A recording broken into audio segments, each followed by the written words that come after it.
Hi everyone, I'm Jory Desjardins, the co-founder of BlogHer's, and welcome to our Pinterest Masterclass, from pinning pretty pictures to guaranteeing brand engagement.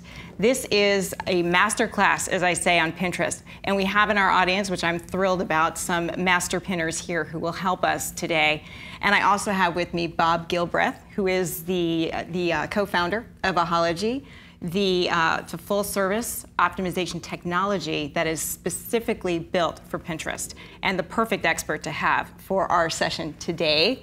I should actually tell you a bit more about BlogHer's and why we're doing this master class. BlogHer's is the largest community of digital influencers that are for, by, and in partnership with women. We've been doing this since 2005. A big part of what we do is work with brands around their digital platforms and help to connect those brands and the bloggers so that we can help not only the influencers, but the brands reach those influencers in a way that makes a lot of sense.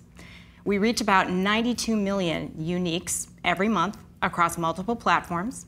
On Pinterest, we have about 2,700 influencers that are very active in Pinterest, and about 22 million people that they reach every month in a number of categories. And Bob's company, Ahology, has been around for almost a year and has worked with some of the best brands around, from P&G to ConAgra and many others. And in the year that you have been in business, you have placed almost 1.9 billion pins? That's right. I think it went up another 100,000. Okay, so about 2 billion pins then? Close enough. And then you've generated almost 3 billion impressions through those pins. That's pretty amazing, and that's where you get a lot of your data, I would imagine. Well, I mean, it's great. Pinterest, it just shows the power of Pinterest. Indeed. And you've driven a lot of traffic to the sites for your partners. Exactly. And you've been able to help people from the brand perspective figure out how to use this tool. Exactly. Fantastic. And the reason why we're doing this together is because this is something that we've been working on for a while now. The first integrated solution for brands that brings in really what we both specialize in. On the BlogHer's side, it's the high quality content and the people who have already been proven to be masters at Pinterest, partnered with great optimization and your tool to help people get ROI from Pinterest, notably brands, which is something that you can't see a lot of these days. This is something that we've just been bringing to market, and in the process of doing that, we've learned a whole lot about the space. So we hope to bring those insights to you in this masterclass. So here's what you can expect today. We will have this masterclass in 3 sessions, 3 segments, and a Q&A at the end. The first one is really just getting into the case for why Pinterest. There are so many people who love it. We know that it's a great tool, but why should a marketer invest in Pinterest? And I think, Bob, you've got some great data that can really point to why. Got it. After that, we want to dig deeper. We want to go into some best practices using both our experience at BlogHer's, working with great influencers, as well as your data around what has worked on Pinterest for brands. And then for those in the crowd who are not only Pinterest fans, but Pinterest platform builders, we have got our very own BlogHer's power pinner, Jill Nystall, the creator of One Good Thing by Julie, who will tell us a bit more about what she's done on Pinterest and what has really worked for her. And then, of course, we'll take your questions for both Bob and for Jill. So without further ado, let's get going. So Bob, the thing that happened that really inspired me about it, I want to say almost a year ago, when you approached BlogHer's about working together, was you made the case for brands around Pinterest. Yep.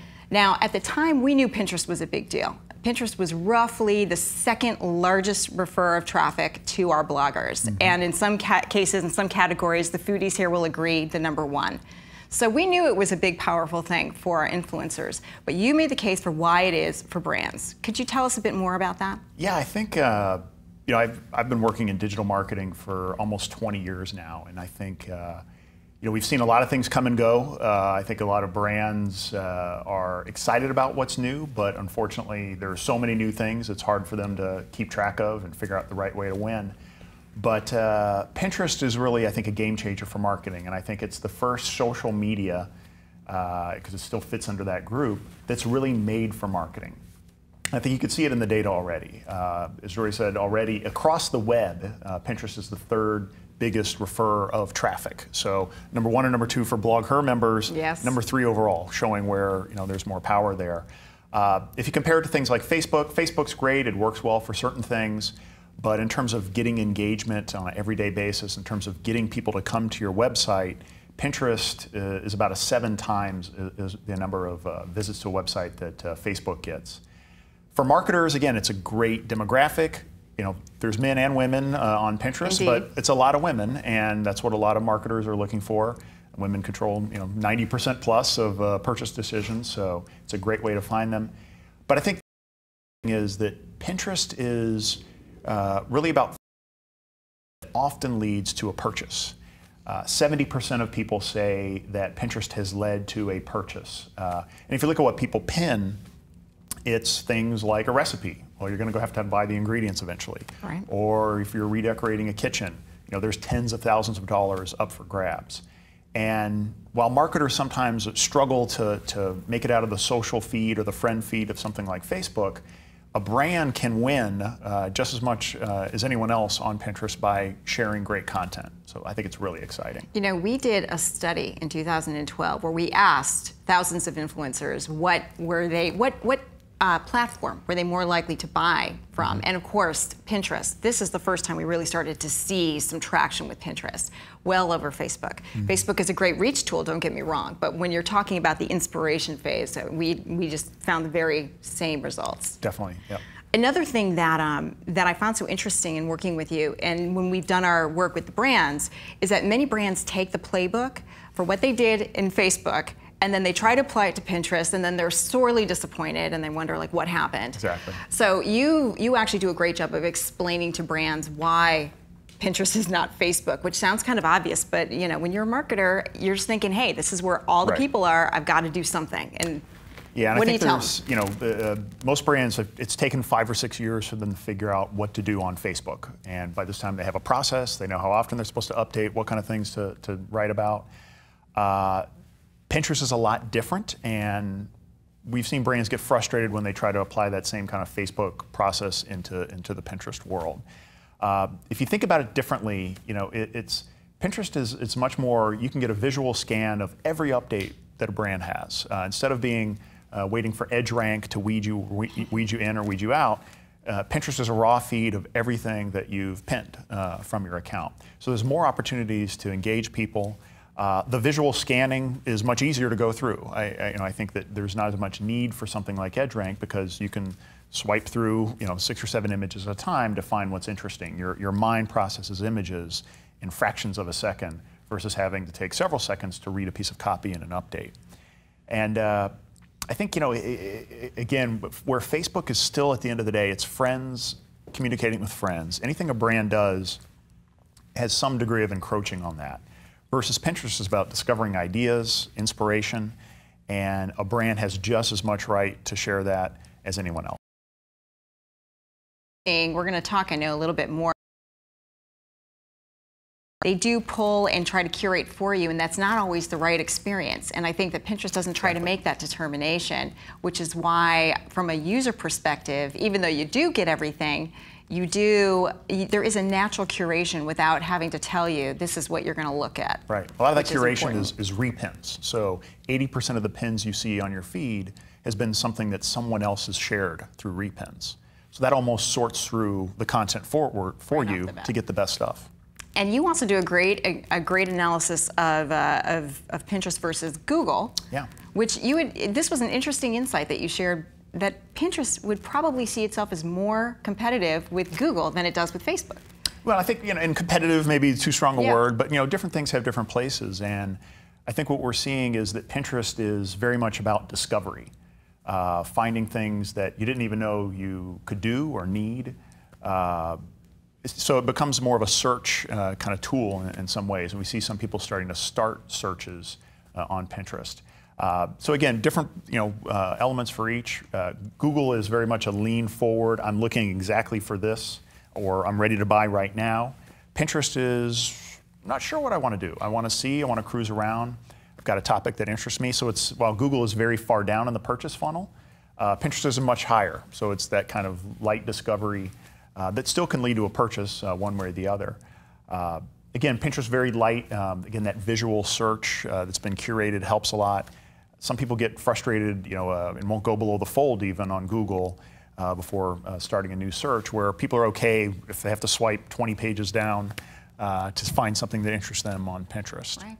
And do you think that that's part of the intimidation that brands may have around Pinterest because it's so high up in that purchase funnel? It's not necessarily an immediate, it can be, but it's not always. It's more that inspiration phase. Yeah, I mean, I think that's one of the things that, in the months ahead, seeing more ROI studies that, often marketers are able to see what exactly someone did before they bought, but it's harder to see what happened in the weeks or months ahead of that. And I think that's one of the elements that Pinterest really can help out, is helping people discover an idea or something that eventually, it might lead to a Google search 3 months later, but they both play together. You did a really interesting analysis of your top 10 clients, and you did a comparison of their performance across different platforms. Could you tell us a little bit more about that? Yeah, this was a study we did a few months ago where we looked at about 6 months of pinning with 10 of our clients that have been very active on Pinterest. And this kind of got to some of the insights that we've really shared, is seeing what's happening there. And the first thing is that in terms of impressions per month, Pinterest, numbers that are at or above the Facebook level. You talked about Facebook being great for reach.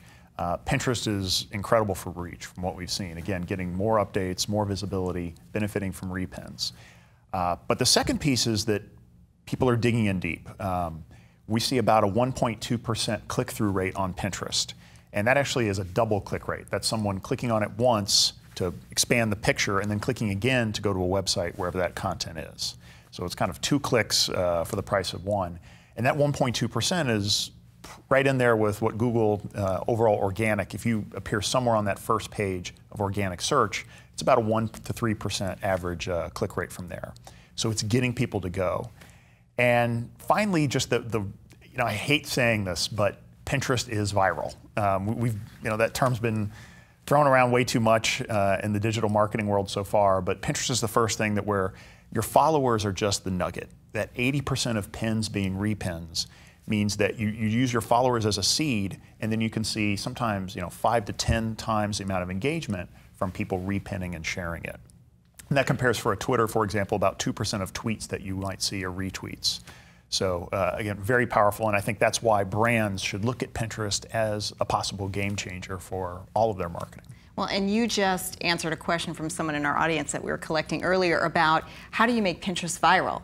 Yeah. It is viral, Right. is the answer to that, it sounds like. If you get the right content that people want to share, it organically can lead to great results. And just by nature, it sounds to me that the value of a follower on Pinterest is much more valuable, or is much higher than anywhere else, just by virtue of how you gather followers. Right. I mean, the follower topic is a tricky one. A lot of brands, I think, are looking at collecting followers. Exactly. And there's 100 brands that have at least 10 million likes on Facebook. There are 3 brands that have at least 1 million followers on Pinterest. So a huge gap there. But again, people are very picky about who they're going to follow on Pinterest. You're making a virtual magazine for you. And you want to make sure the people who are using Pinterest often really curate that list carefully to have really valuable content. So just collecting followers is not the game here. It's really about great content where, yep, you're going to get some followers if you do that, but benefiting from the repins of that content that your followers see. You bring up an interesting point about the 3 brands who already have over 1 million followers. So are those brands leveraging that? Is that something that happened early on? How do they get that many up front?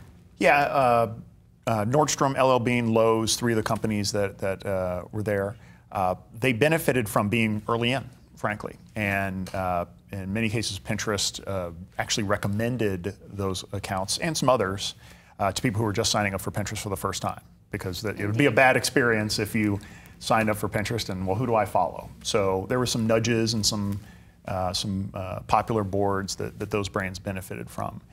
And I think that'll be tough to get there for brands to hit that. It's not like gaming the system at this point. You've got to get it organically, or you're not. You've really got to earn it from here on out with excellent content that people want to share. Excellent. Well, thank you, Bob, for that compelling case for why we need to invest in Pinterest. And in about a minute, we are going to dig into the next part of our program, which is all about best practices. Thanks.